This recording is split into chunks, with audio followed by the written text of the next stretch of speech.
अब सबसे पहले तो ये है कि जैसे हम लोग कह रहे हैं यहाँ पे कि अत्याचार का स्वरूप बदल गया है ना।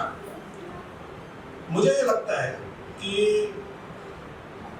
2014 में जैसे ही बीजेपी की सरकार आई थी, ठीक है, गुजरात में या राजस्थान में 4 लोगों को पकड़ के सरेआम मारा गया था। गुजरात का मामला है ना, सबको याद है, सबको याद है, और इस पे बहुत चर्चा हुई थी। और अभी अभी आप सुन रहे हैं ना कि इस तरह की मारपीट, इस तरह का वो एक हो गया था कि एक बच्ची ने, शिवकास बच्ची ने किसी महिला के डस्टबिन को छू दिया था और उसकी मार के उसकी हत्या हो गई थी। मेघवाल का केस मालूम है, पीने के पानी का। तो ये क्या है, वो बहुत अत्याचार चल रहे हैं।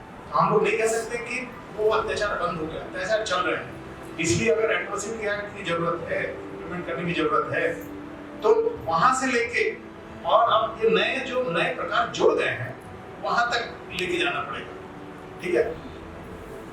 तो हम उन केसेस की बात नहीं करेंगे, हम नए केसेस की बात करेंगे, जो नए डायमेंशन अभी सामने आए हैं उनकी बात करेंगे, ठीक है। और ये शिक्षा परिषद का ही पार्ट है अपना, और हम लोग सब समझते हैं कि शिक्षा के बिना इस गरीब समाज का, जो गरीब बोल के मैं एक्चुअली खुद ही गलत लाइन पे जा रहा हूँ, ये educationally and socially backward community है, ठीक है। चूंकि सोशली और एजुकेशनली बैकवर्ड है, इसलिए गरीब है, ठीक है। तो हम इसको सोशली और एजुकेशनली बैकवर्ड बोले, गरीब नहीं बोले, ये हमारा आग्रह होना चाहिए। तो हम लोग सोशली एजुकेशनली बैकवर्ड कम्युनिटी के लोग हैं। इनका सोशल बैकवर्डनेस खत्म हो, वो उनके हाथ में नहीं है, लेकिन एजुकेशनल बैकवर्ड उनके हाथ में और खत्म हो, ये उनके हाथ में है। और इसलिए हम देखते हैं कि चाहे रिक्शा वाला हो, गरीब मजदूर हो, वो अपने बच्चे को स्कूल भेजना चाहता है। और आज जैसे स्वरूप बदल रहा है कि कॉन्वेंट आ गए, तो सब लोग अपने बच्चों को कॉन्वेंट में डालना चाहते हैं, जहाँ पहले साल में 400 रुपए सरकारी स्कूल में लगते थे और उसको भी शायद फीस माफ थी, आज 4000 रुपए मिनिमम महीना है। अगर आज शेखर गायकवाड़ अपने बच्चों के आरटी एडमिशन के लिए इतना लड़ रहे हैं, क्यों लड़ रहे हैं? क्योंकि फीस की प्रतिपूर्ति होती है ना। तो एजुकेशन से अगर आपको रोका जाए तो वो अपने आप में एक एट्रोसिटी का केस होना चाहिए। अब उसको रोकने के बहुत सारे तरीके हैं, लेकिन एक तरीका ये है कि आप स्कूलों में, एडमिनिस्ट्रेशन में और शिक्षकों में, स्कूल हो, कॉलेज हो, कोई हायर एजुकेशन का इंस्टीट्यूट हो, उसमें आपको इन वर्गों के लोगों को भी as a teacher, as an employ लेना चाहिए, जिससे कि एटलीस्ट वो तो अपने बच्चों के प्रति थोड़े से कंपैशनेट होंगे, है ना। तो ये अगर नहीं हो रहा है, वो भी एट्रोसिटी के दायरे में आना चाहिए। आप अपन लेते हैं स्कूल एडमिशन में आरटी का ही मामला। आरटी मामला अभी जैसे इन्होंने बताया कि 12.5% SC/ST के लिए और 12.5% जो है वो EWS के बंदों के लिए। अब ये रिजर्वेशन 12.5% है ना। अब आप पूरे देश में चाहे कोई भी रिजर्वेशन हो, चाहे पॉलिटिकल पार्टियों में, पॉलिटिशियंस के इलेक्शन में ये हो, आपका 50% रिजर्वेशन का है, और उसमें आपके SC/ST के लिए 15%, कहीं 13.5%, कहीं 12.5%, SC के लिए, और ST के लिए कितना है? 7.5%। अगर वो 7.5 और 12.5 भी बोलेंगे आप, तो मिला के 20% होता है। अगर उसको कम करके 12.5% कर दिया, तो ये एट्रोसिटी के दायरे में नहीं आना चाहिए, आना चाहिए।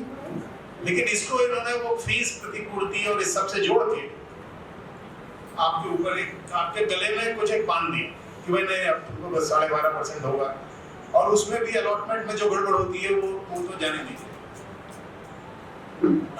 दिन में चर्चा हो गई है, और मुंबई से अपने दोस्त रोहित ने आपको बताया होगा, पिछली बार हमने उनकी जो व्यथा थी वो सुनी, किस तरह से वो लोगों का फायदा कर देते हैं, 100-200 लोगों का फायदा कर देते हैं, वो भी सुना। लेकिन आप एक प्रॉब्लम रिजॉल्व कर देते हैं एक क्षेत्र में, ये जिस क्षेत्र में काम करते हैं वहां पर रिजॉल्व कर दिया। महाराष्ट्र के ऐसे कितने क्षेत्र हैं जहां पे इस तरह की गड़बड़ होती होगी, क्या हम पहुंच पा रहे हैं?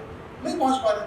तो उस पर पॉलिसी पे काम करने के लिए तो सबसे पहले सेंट्रल जो अपना प्रोटेक्शन है, वो प्रोटेक्शन तो कायदा है, एट्रोसिटी एक्ट है, इसमें इसका प्रोविजन होना चाहिए और इसको उठाना चाहिए।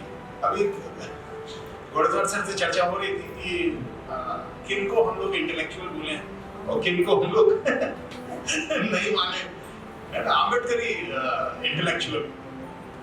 तो सोचने की तो बात है, लेकिन अगर राजनेता समाज का काम करने का क्या कहते हैं, दम भरते हैं, है ना, तो ये और आपके प्रतिनिधि हैं और उन जगहों पे प्रतिनिधि हैं जहां पे कायदे बनते हैं।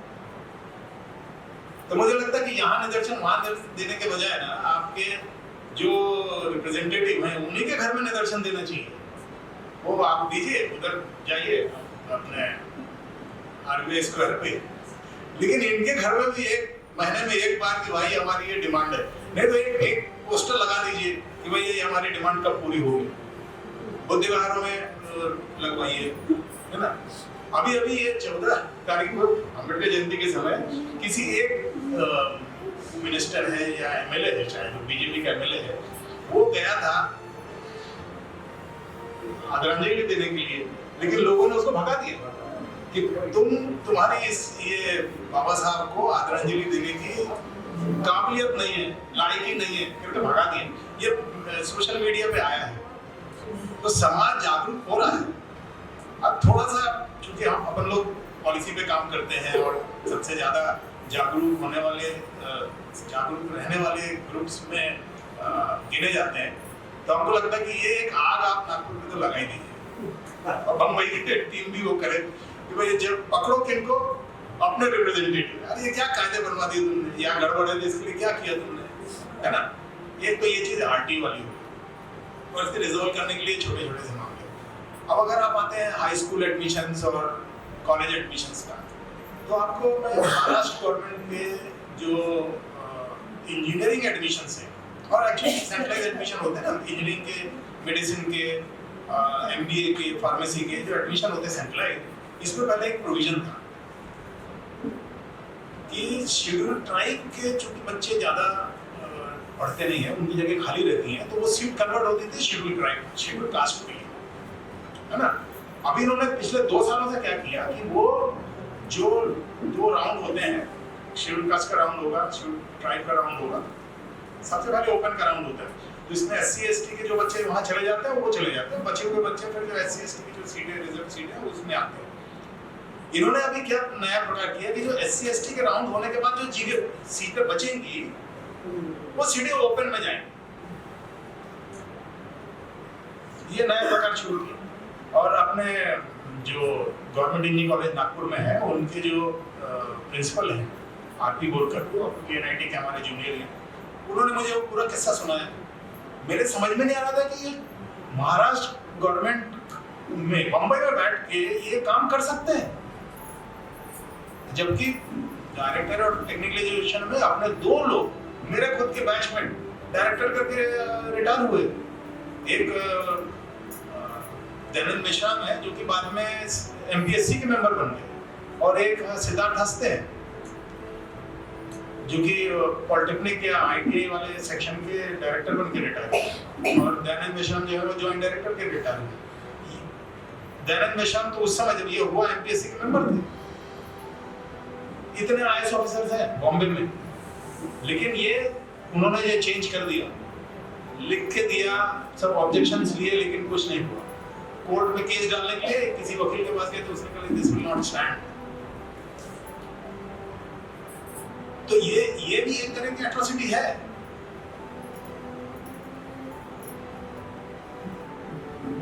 इसके बाद आते हैं अपने एडमिशंस की बात छोड़ के रिक्रूटमेंट की। रिक्रूटमेंट में तो स्टेट गवर्नमेंट तो सीट भरती नहीं है, ठीक है, और स्टेट गवर्नमेंट में लेक्चरर, असिस्टेंट प्रोफेसर और प्रोफेसर में रिजर्वेशन है, लेकिन प्रोफेसर में बहुत कम लोगों को ये करते हैं, लेकिन ठीक है, एक बार रिजर्वेशन है, रोस्टर बनता है। तो यूनिवर्सिटीज में इन्होंने बीच में एक नया चेंज किया था कि डिपार्टमेंट वाइज रोस्टर बनेगा, पूरे यूनिवर्सिटी के पूरे प्रोफेसर्स का एक रोस्टर बनने के बजाय डिपार्टमेंट वाइज रोस्टर बनेगा, हेड के लिए अलग रोस्टर बनेगा। और उसमें वो बाद में जब एनालिसिस हुई तो मालूम पड़ा कि ट्राइबल के एक बंदे को एचओडी बनने के लिए 104 साल बाद टर्न आएगा। फिर वो कुछ हुआ, उसको अल्टीमेटली मैं नहीं जानता, वो तो बदल दिया गया है वापस। लेकिन ये एक प्रकार है, और जो ये लोग करते हैं, अगर उनको स्ट्रॉन्ग एट्रोसिटी एक्ट का डर नहीं हो तो ये तो करते रहेंगे, और आइए हर बार घूम फिर के ना वापस आ जाता है कुछ ना कुछ करके। अभी जो सेंट्रली फंडेड इंस्टीट्यूट्स हैं, उसमें से पीएनआईटी है हमारा, आईआईटी है, आईएम है, सेंट्रल यूनिवर्सिटीज हैं, उसका कोई डाटा आया था कि ओबीसी के प्रोफेसर्स में सिर्फ 6% है, एसटी के 0.02% है, 0.2% है, और एससी के 2% है प्रोफेसर्स। आपका रिजर्वेशन कितना है? ओबीसी का 27% है, 15% एससी के लिए है, 7.5% एसटी के लिए है। उसके बावजूद फिर ये संख्या कम क्यों है, पार्टिसिपेशन इतने कम क्यों है? क्योंकि सिलेक्शन ही नहीं करते। पहले होता था कि नॉट अवेलेबल, अब पढ़ लिख के आ गए तो नॉट सुटेबल।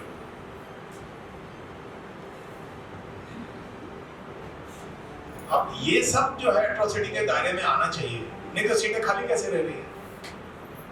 पहले बीएनआईटी में था सेंट्रल इंस्टीट्यूट्स में कि आपके एंट्री कैडर पे हो, जो एंट्री कैडर है ना, असिस्टेंट प्रोफेसर का एंट्री कैडर। जब हम लगे तो हम लोग एंट्री कैडर में आए, रिजर्वेशन था, अंदर आए। लेकिन जब प्रमोशन होना था एसोसिएट प्रोफेसर का, प्रोफेसर का रिजर्वेशन नहीं था, हम लोग लड़े, कर लिया, हो गया। विदाउट रिजर्वेशन प्रमोशन पाके गए हैं हमारे सभी लोग। बहुत डिमांड थी लोगों की कि इसमें रिजर्वेशन होना चाहिए, पूरे देश से डिमांड चलती थी। 2019 में सरकार ने एक रिजर्वेशन एक्ट बनाया in teachers cadre for centrally funded institutes, और उसमें उन्होंने बोला कि जो रिजर्वेशन है वो 15%, 7.5% और 27% होगा एससी, एसटी और ओबीसी के लिए।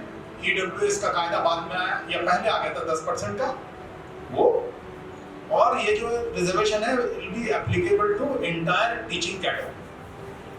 इसका मतलब है कि जैसे किसी कॉलेज में 400 जगह है तो उस पर पूरे पे आपको बनाना पड़ेगा, रिजर्वेशन देना पड़ेगा। आप 400 पे रिजर्वेशन लगाएंगे आप तो 15% हो 10, 60 है ना।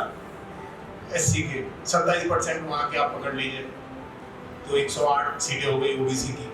होना चाहिए ना, उतने नहीं है। 19 से कायदा बना, आज तक पीएनआईटी में 2 रिक्रूटमेंट हुए हैं और इन्होंने रोस्टर ही नहीं बनाया।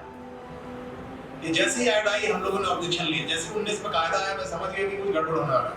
मैंने आरटीआई डाल के, अपने दोस्त के नाम से आरटीआई डाल के रोस्टर मंगा लिया, और उस समय तक वो भी अलर्ट नहीं थे तो उन्होंने हमको रोस्टर दे दिया। वो रोस्टर था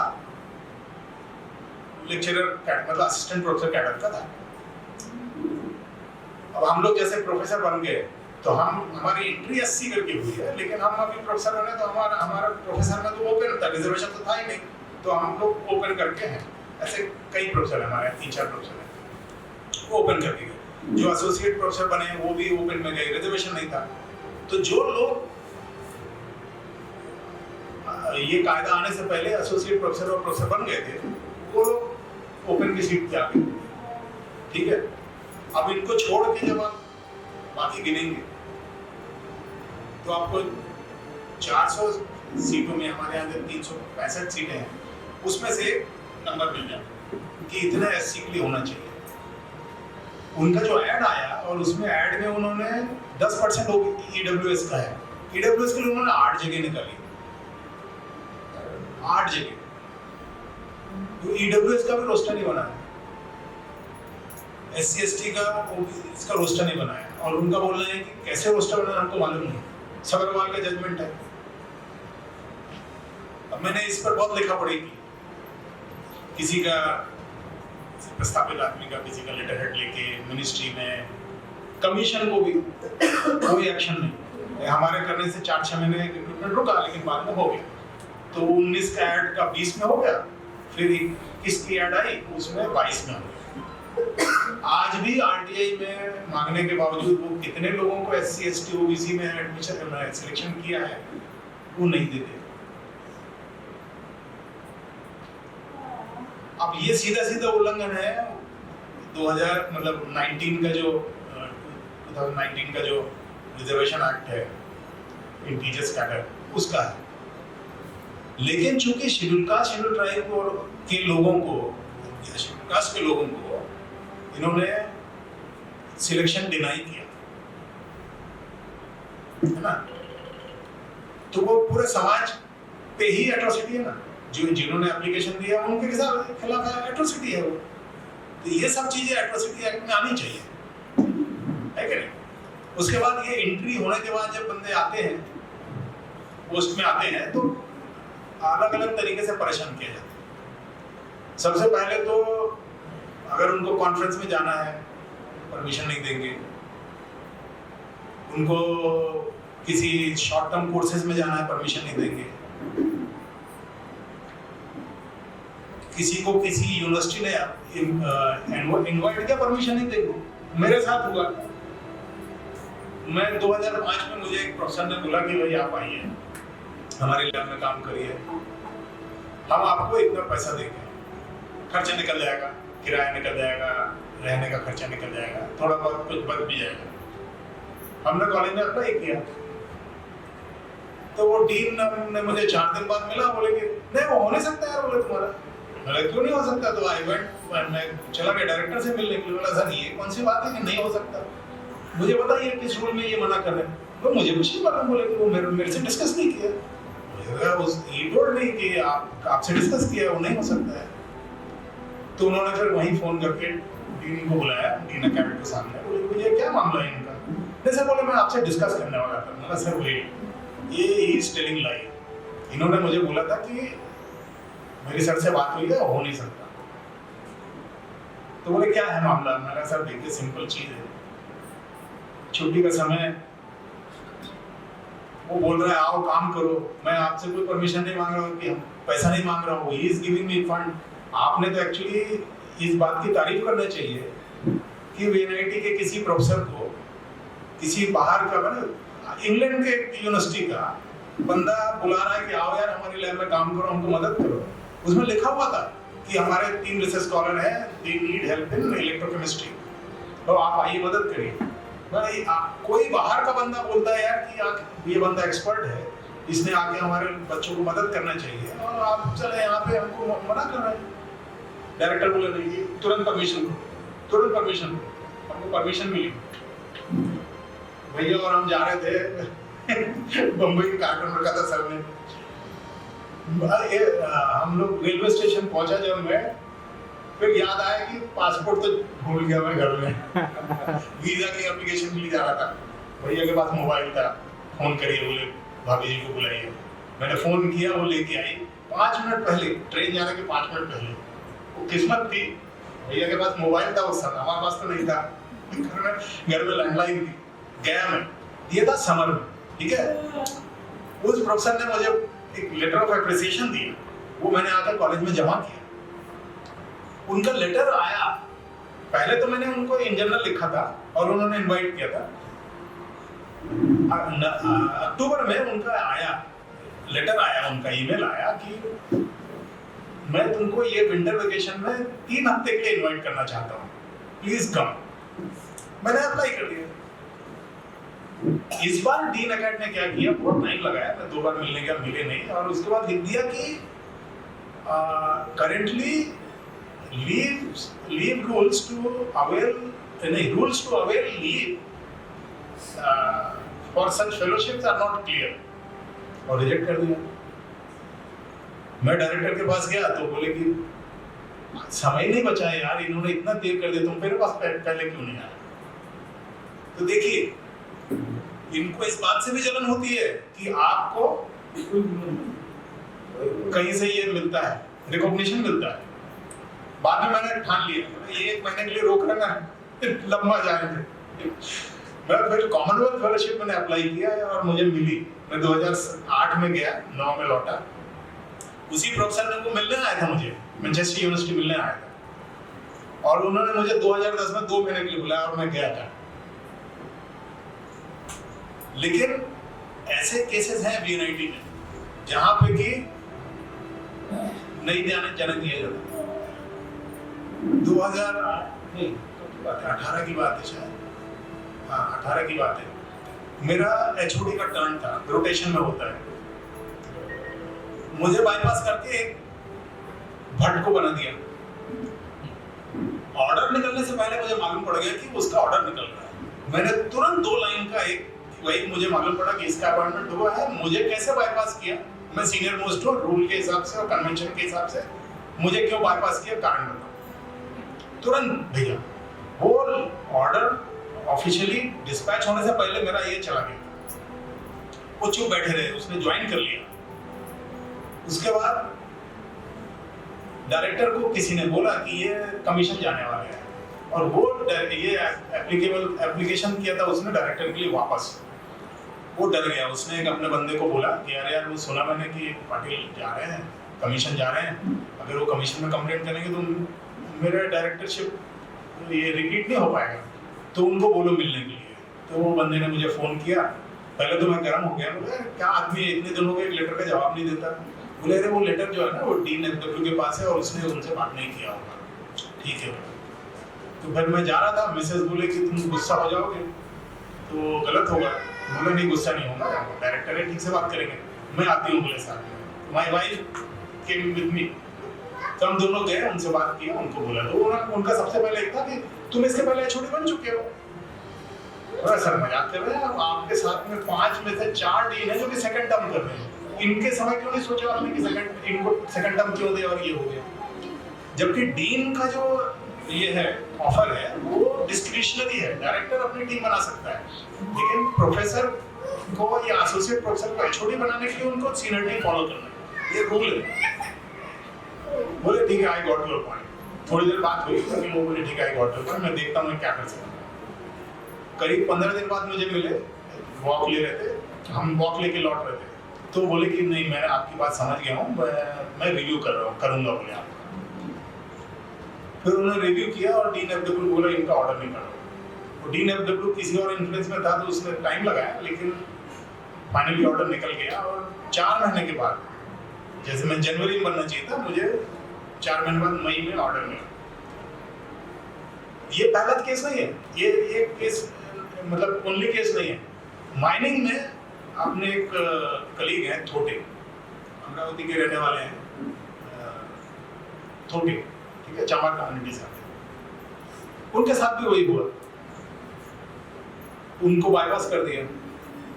वो मेरे पास आए कि यार आपका कैसे हुआ था, तो हमने ये 2-3 लेटर थे हमने उनको दे दिए, लेकिन उसने अप्लाई नहीं किया। फिर आया वापस, अब मैं क्या करूं यार, बोला तो जब तक ऑब्जेक्शन नहीं लगा तो कैसे होगा। तो उसने एक लेटर लिखा समहाउ, जो मैंने ड्राफ्ट बना के दिया तो उसको बदल दिया। और जबकि उस समय जब हम लेटरबाजी कर रहे थे, दूसरा एक लेटर लिखा था भैया से और कुलदीप रामटेके से मैंने कंसिडर किया था। तो इसने आज तक नहीं लिया ऑब्जेक्शन। तो वो अभी जो जिस आदमी को बनाया था वो एलिजिबल नहीं था, लेकिन अब चल रहा है। इंसिडेंटली क्या हुआ कि वो अपना बंदा है जिसको उन्होंने बनाया ना, वो असिस्टेंट प्रोफेसर है, उसको एचओडी नहीं बना सकते रूल से, लेकिन वो अपना बंदा है।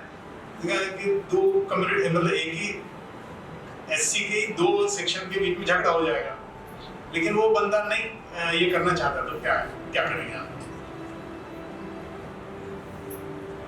इसी तरह से एक मामला आया था Indian institute of management Bangalore का। वहां पे एक अपना बंदा है, बंगाली है, प्रोफेसर गोपाल दास। वो एसोसिएट प्रोफेसर करते हैं वहाँ पे। और हम लोग हमारे इसमें सेंट्रल यूनिवर्सिटीज में क्या है कि आप एक पेपर छापिए, प्रोजेक्ट लाइए, रिसर्च प्रोजेक्ट लाइए, पीएचडी गाइड करिए, तो इस सब के क्रेडिट पॉइंट्स हैं। प्रोफेसर बनने के लिए 80 क्रेडिट पॉइंट चाहिए। एसोसिएट प्रोफेसर बनने के लिए 50 क्रेडिट पॉइंट चाहिए। तो ये बंदे ने 1000 पॉइंट पा लिए, उसके पास 1000 क्रेडिट पॉइंट है और उसने अप्लाई किया। तो वहां पे उनके दो रास्ते हैं, एक है फास्ट ट्रैक एक्सेप्शनल केसेस में, नहीं तो 4 साल बाद वो अप्लाई कर सकता है, मतलब 4 साल रुकना है नॉर्मल केस में। लेकिन अगर उसके क्रेडिट पॉइंट बहुत हो जाते हैं, एक्सेप्शनली ब्रिलियंट है, तो वो पहले भी अप्लाई कर सकता है। तो उसने पहले अप्लाई किया, डायरेक्टर ने उसको नहीं किया कुछ। क्यों नहीं किया? नहीं, वो देखेंगे ये, क्योंकि उसके डिपार्टमेंट में और लोग हैं जो सीनियर हैं लेकिन उनके क्रेडिट पॉइंट ही नहीं है, वो बन नहीं सकते। उनको लगता है शेड्यूल कास्ट का बंदा हमारा जूनियर हमसे आगे आएगा तो कैसे उनको महसूस होगा, है ना। तो ये उसको नहीं दिया। फिर 4 साल हो गया पीरियड, तो उसने फिर अप्लाई किया। अब इन्होंने सोचा कि था ये 4 साल का पीरियड हो गया है, अब तो इसको अपने को देना ही पड़ेगा, तो कैसे रोका जाए। तो उन्होंने क्या किया, एक लड़के ने किसी कारण से पीएचडी प्रोग्राम छोड़ दिया था। और पीएचडी प्रोग्राम में बहुत सारा काम रहता है, गाइड कोई रहता है, कोई कुछ रहता है, लेकिन एक उनको कुछ कोर्स करना पड़ता है, वो कोर्स उन्होंने अटेंड किया था गोपाल दास का। तो उसको बोला कि अब तूने छोड़ तो दिया है तो तू गोपाल दास की कंप्लेंट कर दे। तो उसने कंप्लेंट लिखा 3 लोगों के नाम से कि एक जो है कोविड पीरियड में एक डॉक्टर था, उसने ठीक से ट्रीट नहीं किया उसको, उसके कारण वो उसको एडमिट होना पड़ा, परेशानी हुई, ये हुआ, दुनिया भर का। दूसरा गोपाल दास के बारे में लिखा, और तीसरा एक और बंदे के बारे में लिखा। गोपाल दास के बारे में लिखा कि उनका बिहेवियर मेरे साथ ठीक नहीं था और वो मुझे हेल्प नहीं करते थे, और जब मैं उनके साथ परेशानी, मतलब जब मैं सबमिट किया मैंने, तो उन्होंने बोला कि इसमें प्लेजरिज्म है, मतलब किसी दूसरे के लेख से आपने उतार दिया है इसमें। और प्लेजरिज्म एक बहुत सीरियस मैटर माना जाता है कि किसी दूसरे का रिसर्च है उसमें आपने यहाँ डाल दिया, उनकी लाइन वैसी वैसी डाल दी, उनकी फाइंडिंग वैसी वैसी डाल दी। तो वो लड़के के जो सबमिशन था उसमें प्लेजरिज्म आ गया, और प्लेजरिज्म का जो डिसीजन होता है वो कोई और कमेटी करती है। तो जैसे ही यहाँ पे इनको चेक करने के लिए एक सॉफ्टवेयर होता है, तो जैसे ही मिला कि ये प्लेजरिज्म 60% है, तो इन्होंने वो पूरा केस जो है वो कमेटी को फॉरवर्ड कर दिया। वो कमेटी ने उस लड़के को दोषी माना कि भाई तेरा ये, तो उसका वो क्रेडिट खत्म हो गया, वो उसको दोबारा करना पड़ेगा। और उसको कोविड का भी चक्कर था और कोई एक और मैटर था, तो उसने छोड़ दिया। अब इन्होंने क्या किया मैनेजमेंट ने कि 3 लोगों के खिलाफ कंप्लेंट है उसकी, उसमें से सिर्फ गोपाल दास के खिलाफ इंक्वायरी बैठा दी और इसका कुछ नहीं सुनते। उसके बाद एक लड़की से कंप्लेंट करवाई, उसको उसके इनके इसमें कोर्स में कम ये मिले थे, नंबर मिले थे। तो उससे कंप्लेंट करवाई कि इन्होंने मुझे जो है वो कम नंबर दिए हैं, तो वापस चेक होना चाहिए। तो वो चेक करने वाली जो कमेटी है उसमें इनके सब्जेक्ट एक्सपर्ट नहीं, कोई और है। दूसरे कमेटी को भी दिया, वुमेन्स कमेटी है उसको दिया, पढ़ाने वाला इसलिए एकेडमिक है, और चूंकि बिहेवियर का मामला है इसलिए वो स्टाफ बिहेवियर कमेटी के पास, ऐसे 3-4 कमेटी के पास में वो एक केस जा रहा है, उसको परेशान कर रहे हैं और उसके लिए रोक के रखा है। अभी उनका मैसेज आया था कि उनका एक जूनियर जिसके कि जस्ट बेयरली 80 पॉइंट हुए हैं, उसको फुल प्रोफेसर करके दे दिया। अब ये एट्रोसिटी है, क्लियर कट है, मतलब हरासमेंट है, परेशानी करना है जो उसको मिल सकता है एबिलिटी के कारण, है ना। और यही लोग मेरिट की बात करते हैं। अब कि तो मेरिट पर कितना बवाल होता है कि तुम्हें मेरिट नहीं है, लेकिन जहाँ पे मेरिटोरियस बंदा होता है उसको भी रोकने की कोशिश करते हैं। अब बेनगर सर का एक केस लीजिए, इतना काम डाल देते थे, करते बैठे, उनको पीएचडी के लिए समय नहीं मिल पाता था उनको कॉलेज में। और सर ने बीआरएस लिया था यही सोच के लिया कि ये करने के बजाय अपन समाज का काम करेंगे। तो शेड्यूल कास्ट के लोगों के में या शेड्यूल ट्राइब के लोगों में मेरिट नहीं है, ये बोलना भी एक्चुअली एट्रोसिटी है। किसी को नीचे दिखाना एट्रोसिटी तो है, अत्याचार है ना। चाहे मारपीट नहीं करते हो, रास्ते पोल से बांध के पीटा नहीं होगा, लेकिन एक तरह से तो आप उसको ये कर ही दिया। अब जैसे जीडी राणा के साहब ने बताया, शेड्यूल कास्ट कमीशन है, बहुत सारी कंप्लेंट शेड्यूल कास्ट कमीशन जाती है, कोई सुनवाई नहीं है, क्योंकि वहां भी कैप्चर कर लिया। शेड्यूल कास्ट कमीशन ने एनुअली रिपोर्ट निकालना चाहिए कि भाई कितने देश भर में किस तरह के अत्याचार हुए, क्या हुआ क्या नहीं हुआ। Actually that should be the eyes and years of the constituent assembly या पार्लियामेंट, है ना? कुछ नहीं, बंद करके रख दिया। तो फिर ये क्या है? इसका मतलब सीधा ये है कि जो कॉन्स्टिट्यूशन में जो प्रोविजंस हैं या जो इस समाज के साथ वादे किए हैं, वो वादा खिलाफी हो रही है। और जो करने वाले कौन है? सरकार और उनके नुमाइंदे। तो फिर सरकार के लोगों से आपको पूछना पड़ेगा, और पूछने का तरीका मैंने आपको बताया, पोस्टर लेके खड़ा होना है आपको हर हफ्ते महीने में, जब भी आप जब कर सके। तो अगर ये ड्रेस लगा के 50 लोग खड़े हो जाते हैं किसी मिनिस्टर के यहाँ, या अपने सेंट्रल मिनिस्टर भी हैं यहाँ पे, उनके यहाँ पे, और उनको एक निवेदन दे देते हैं, और अभी इलेक्शन का जब माहौल आ रहा है, बहुत इफेक्टिव होगा।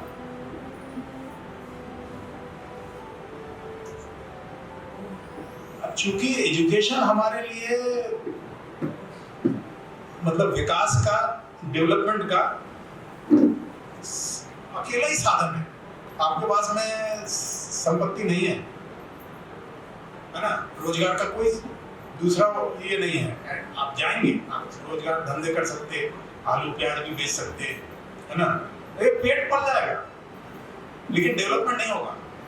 और इस गरीब समाज के, जैसे अभी सुबह कोई बता रहा था ना, नहीं कल बता रहे थे उमेश, कि अगर आप पूरे देश में 140 करोड़ देश में की जनसंख्या में अगर 15% शेड्यूल कास्ट है ना, और अगर वो बजट का हिस्सा आपको मिल जाता है 15% का, तो कितना होगा? तो हजारों लोगों को आप विदेश में भेज सकते हैं। यहाँ की पढ़ाई की क्या बात करें, है कि नहीं? लेकिन उसके लिए फिर आपको जो जितना भी शेड्यूल कास्ट का तबका है उसको साथ में लेना पड़ेगा। और अम्बेडकरी समाज ही चूंकि एजिटेटेड है ना, वो उसी की जिम्मेदारी है कि बाकी लोगों के पास जाना और उनको खड़ा करना, और उसके लिए अपने को भी कुछ करना पड़ेगा, सोचना पड़ेगा कि हम लोग किस तरीके से बाकी समाज को अपने साथ जोड़ सकें। क्योंकि एक बड़ी समस्या है कि जहाँ अम्बेडकरी समाज खड़ा हो गया, वहाँ दूसरा समाज नहीं आता, शेड्यूल कास्ट का दूसरा तबका नहीं आता। कोई बीजेपी के इन्फ्लुएंस में है, कोई कांग्रेस के इन्फ्लुएंस में है, और सभी लोग जातिवादी हैं, सभी लोग जातिवादी हैं।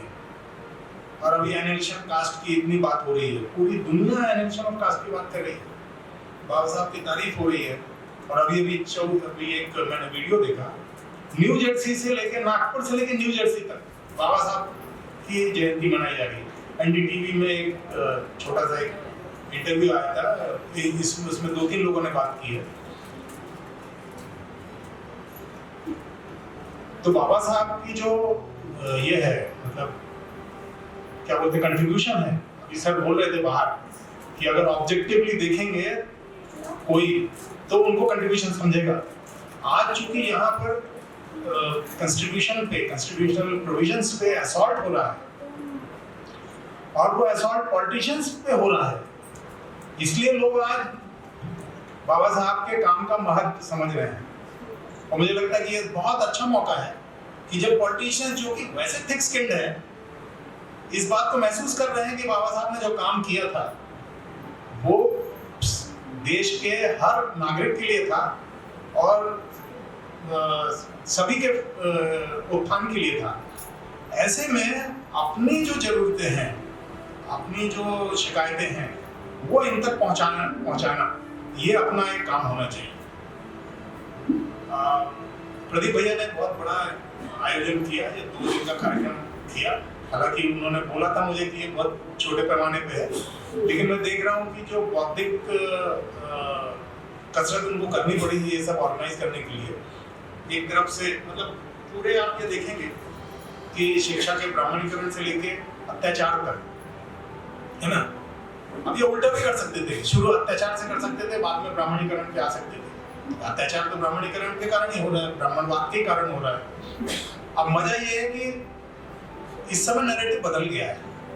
नैरेटिव सिर्फ ये नहीं बदल गया, ब्राह्मण को बोलने के बजाय अब क्या हो गया है कि जो बहुत सारे जो एलीट है वो अब ब्राह्मणों में दो वर्ग देखने लगे हैं, ठीक है।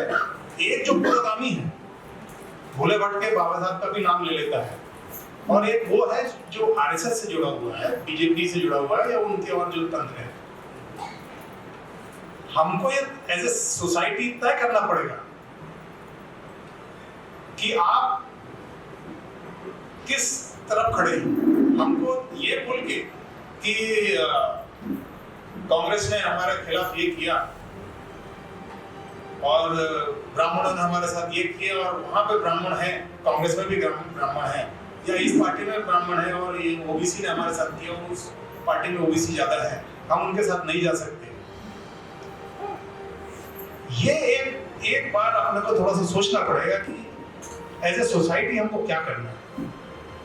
क्योंकि अगर आप आइसोलेट होके रह जाते हैं तो आपके समाज का जो ये डेवलपमेंट है वो कितना आप क्या कहते हैं साध्य कर पाएंगे, उस पर सोचना पड़ेगा। मुझे लगता है कि जब तक आप प्रोएक्टिव नहीं होंगे और अपने हकों के लिए नहीं लड़ेंगे, लेकिन सबसे बड़ी चीज तो यही है, एट्रोसिटी एक्ट पे आप इतनी सारी डिमांड कर दीजिए कि ये इस तरह के जो ये हैं डिस्क्रिमिनेशन है, ये एट्रोसिटी एक्ट में कवर होने चाहिए। अगर ये डिमांड आप कर देते हैं और बाकी लोग जो कॉन्स्टिट्यूशनल प्रोविजंस पे असॉल्ट की जो बात कर रहे हैं उनके साथ भी खड़े हो जाते हैं, वोट किसको देते हैं उससे कोई मतलब नहीं है। लेकिन आप दिखाएं कि जो अम्बेडकरी समाज है वो एक खुले मन से किसी भी समाज के साथ खड़ा हो सकता है, जब वो मानवीय हकों की और क्या बोलते हैं कॉन्स्टिट्यूशनल प्रोविजंस के ऊपर हमले हो रहे हो, उस समय हम लोग रैशनली सोच के, हम लोग भी बायस न रहें, हम लोग भी रैशनली सोच के अनबायस तरीके से इस बड़ी लड़ाई में खड़े हुए हैं। इन्हीं के साथ प्रदीप भैया को एक बार धन्यवाद देते हुए और उनके नाम से एक बार तालियां हो जाए। आपके नाम